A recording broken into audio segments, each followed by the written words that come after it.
the Liturgical Year of Dom Prosper Guéranger. March 18th, St. Cyril of Jerusalem, Bishop and Doctor of the Church.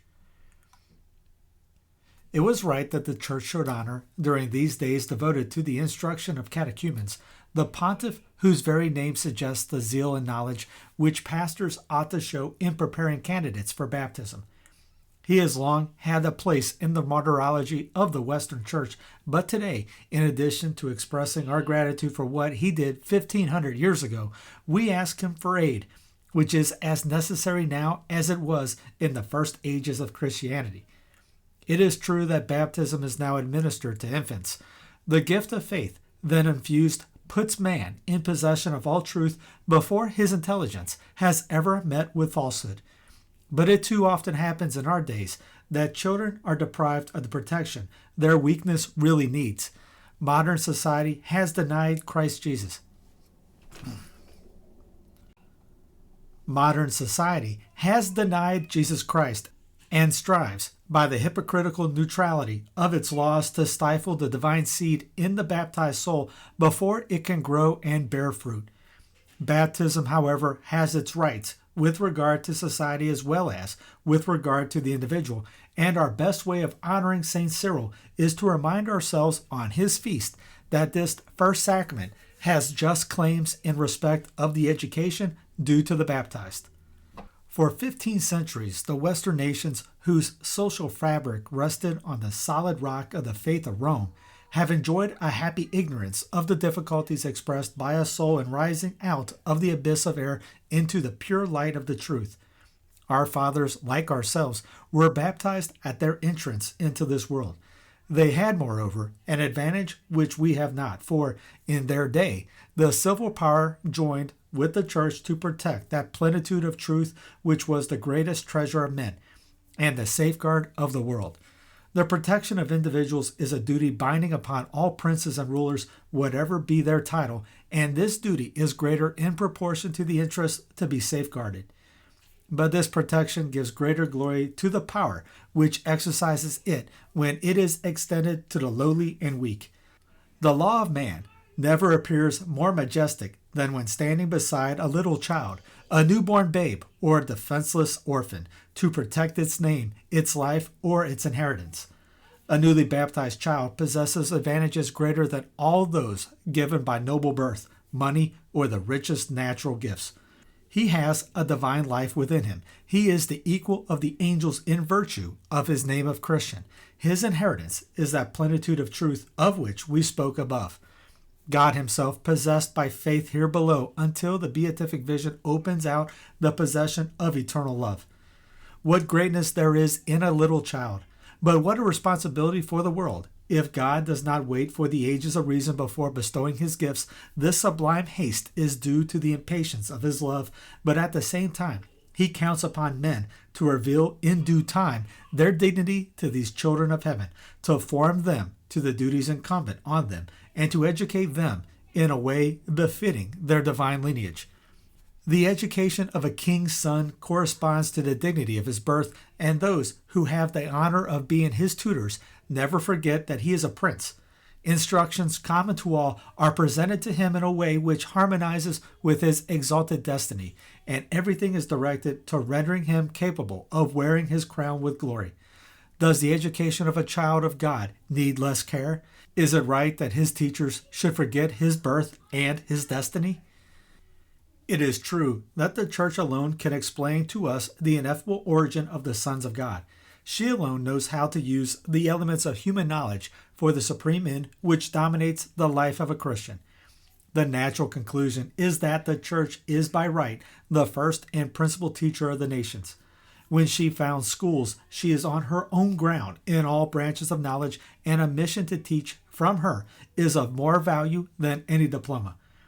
Further, with regard to diplomas, which she herself has not conferred, these official commissions to teach draw their legal value in the eyes of Christians from her approval, and they are always by right subject to her supervision. She is the mother of the baptized, and even when a mother does not teach her own children, she has the right to supervise their education. But the church is not only the mother of the faithful, she is the bride of the Son of God and the guardian of his sacraments. It is her duty to see that the precious blood has not been shed in vain. Our Lord has entrusted these 7 fountains to the care of the ministers of his church, and they must not be opened except when there is good reason to hope that the sacramental grace will be used well. Baptism especially, which raises man out of his own nothingness to a supernatural nobility, must be safeguarded by its administration with a prudence and watchfulness corresponding to the sublime and ineffaceable character which it confers.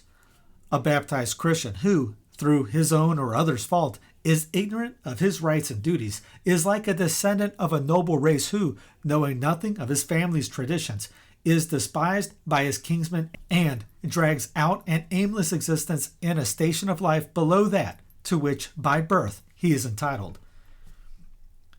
The Church is no less vigilant today than she was in the time of Cyril. She has never admitted, she cannot admit anyone to the sacred fount without requiring from him a guarantee of sufficient instruction. An adult must give proof of his knowledge before he receives the sacrament, and if the Church consents to receive an infant into the Christian family, it is because she considers that the Christian faith of those who present him to her and of the society in which they live will assure to him an education conformable to the supernatural life which is about to be given him. Thus, the baptism of infants could not become a general custom until the reign of Jesus Christ was firmly established upon earth. We must not be surprised to find that, as the conversion of the nations was gradually completed, the Church found herself alone in the work of education. The barren classes of grammarians, philosophers, and rhetoricians, who taught everything but the one thing necessary, the end for which man was created, were deserted for the episcopal and monastic schools, where the science of salvation held the first place, radiating its light upon all other branches of knowledge. Knowledge, thus made Christian, gave birth to the universities and produced a fruitful union of the sciences which, until then, had been quite unconnected, if not opposed to one another. The universities were unknown before the establishment of Christianity, for it alone could solve the problem of this union, which is the essence of university life, and hence they remain the inalienable domain of the Church. The state, which today is pagan once more, may deny to the mother of the nations and claim for itself the right to give the name of university to its higher schools, but peoples which have lost their Christianity can never have the right to found, nor the power to maintain, those glorious institutions in the true spirit of the name they bear. A state without faith cannot maintain any union among the sciences but that of Babel. This is already evident. The monument of a pride which rises against God and his Church will only serve to bring back that terrible confusion of tongues from which the Church had snatched the pagan peoples. Any thief or robber can assume the titles of the victim he has robbed, but his inability to display the qualities which these titles suppose in their bearer only serves to show more clearly that a theft has been committed. Are we then to deny to a state which is pagan or, as they say nowadays, neutral, the right to educate the infidels which it has produced after its own image? No, the protection which is the right and duty of the Church extends only to the baptized. Moreover, if the Church finds one day that the state of society is no longer a sufficient guarantee for baptism, she will return the discipline of the early ages when the grace of this initial sacrament was not granted indiscriminately to all, but only to those adults who had shown themselves to be worthy of it, or to infants whose families could give an assurance on which she could rely. The nations will then be once more divided into 2 classes. On the one side, the children of God, living his faith and heirs of his kingship, and the other, those men who have basely preferred to remain the slaves of the king, although by his incarnation he has made his palace among the sons of Adam, and desires to number them among his children. An education which is common and neutral will then appear more impossible than ever. A training designed for the servants of the palace can never be suitable for the princes of the blood royal. Are we drawing near to those times when men whose circumstances have unfortunately excluded from baptism at their entrance into this world will have to gain for themselves the privilege of admission into the Christian family? God alone knows, but more than one sign seems to point to it.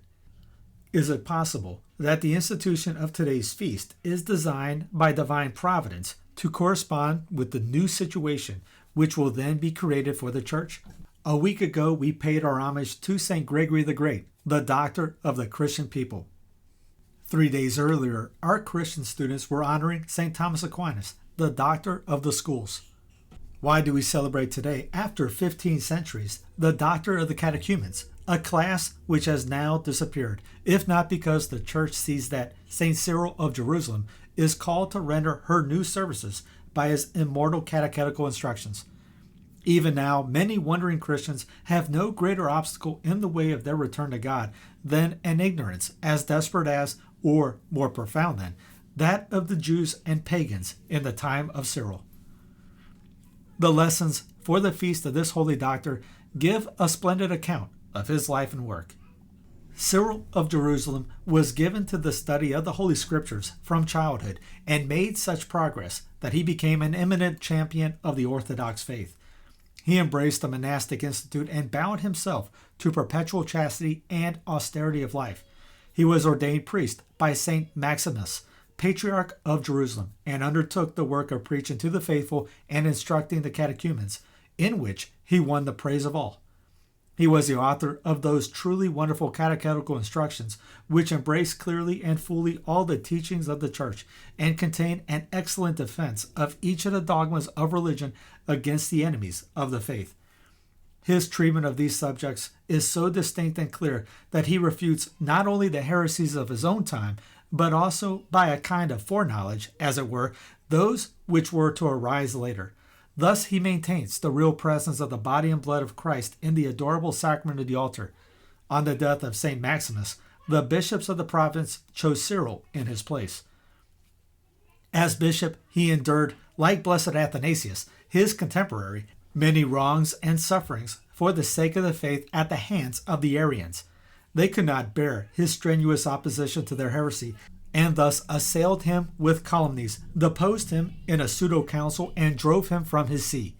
To escape their rage, he fled to Tarsus in Chilicus, and as long as Constantius lived, he bore the hardships of exile.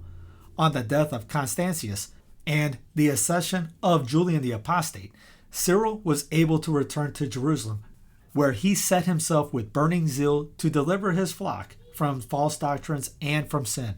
He was driven into exile a second time under the Emperor Valens, but when peace was restored to the Church by Theodosius the Great, and the cruelty and insolence of the Arians were restrained, he was received with honor by the Emperor as a valiant soldier of Christ, and restored to his see.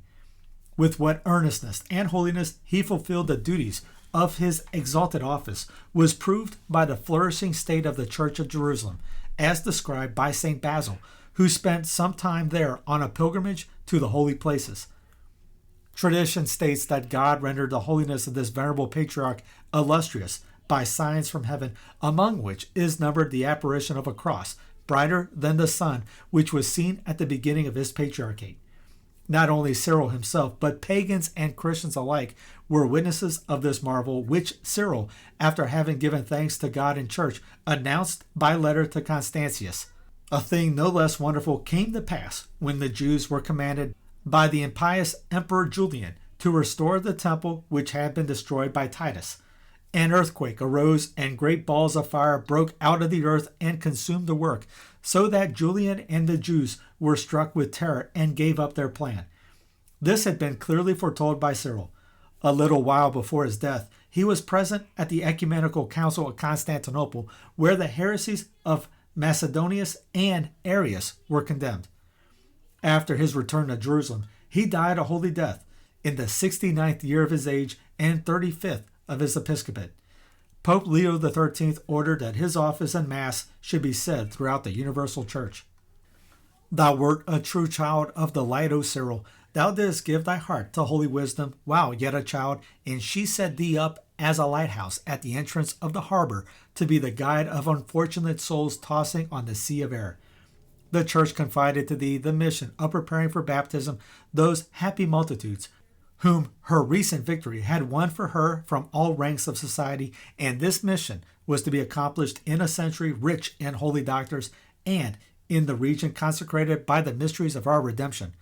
Thou wast nourished by holy scriptures and the teaching of the mother of all mankind, and thy words flowed pure and abundant as water from a spring.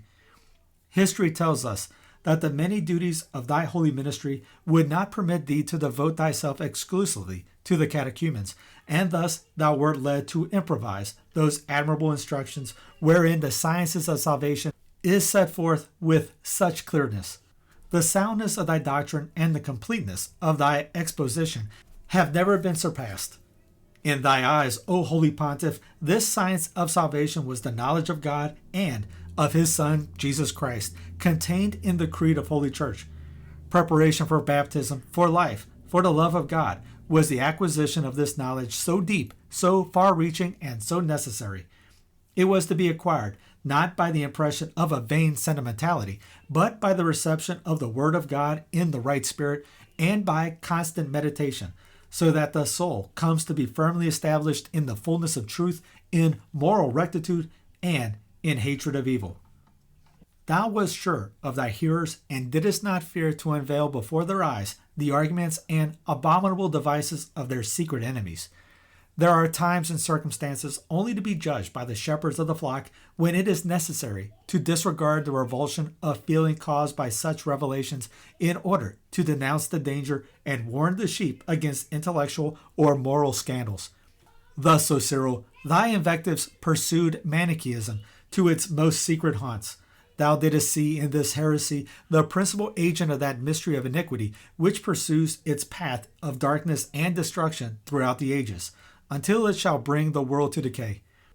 In these times, the Manichae triumphs openly. The societies founded by him have gained power. The secret of the lodges still hides from the uninitiated the sacrilegious symbols and dogmas brought once from Persia, but the prince of this world has cleverly united all social forces in the hands of this ally. The first use he makes of his power is to attack the church out of hatred for Christ. He assails her fruitfulness by denying her the right to teach, which she has received from her divine head. The children whom she has brought forth and who are hers in virtue of their baptism are snatched from her by main force, and she is forbidden to preside over their education. She calls thee to her aid, O Cyril, in these unhappy times. Do not disappoint her expectations. Thou didst understand so well the claims of the sacrament of regeneration. Protect the baptism of so many innocent souls in whom men seek to stifle the divine germ. Strengthen and rekindle the faith of Christian parents, and teach them that if it is their duty to defend their children from death at the risk of their own bodies, they must remember that the souls of these little ones are still more precious. It has greatly consoled us to see how many have understood this and, faithful to the dictates of their conscience, have suffered violence rather than yield to the regulations of a pagan state. Bless them, O Cyril, and increase their number. Bless also, strengthen, and multiply those faithful souls who devote themselves to the instruction of poor children whose spiritual interests are betrayed by the secular power. There is no mission today more urgent than that of catechists, and none surely dearer to thy heart. Holy Church has just related to us the apparition of the Holy Cross, which marked the beginning of thy episcopate. And similar marvels have been witnessed in our own times, but the apparition in thy day announced the triumph that thou didst foresee when Saint Helena discovered the tree of our redemption, the triumph which, at the time of thy death, had been confirmed by the fulfillment of the prophecies concerning the Jewish temple. Can it be that our times are to witness only defeat and ruin? We have confidence in thy aid, O Holy Pontiff. We remember that the triumph which thou didst witness was brought by the sufferings of the whole Church, in which thou thyself didst share by thrice repeated deposition and 20 years of exile. The cross, whose great anniversary is now approaching, is not conquered, but triumphs in the sufferings of the faithful and their patient endurance. It will appear once more as a sign of eternal victory over the ruins of the world on the day of judgment.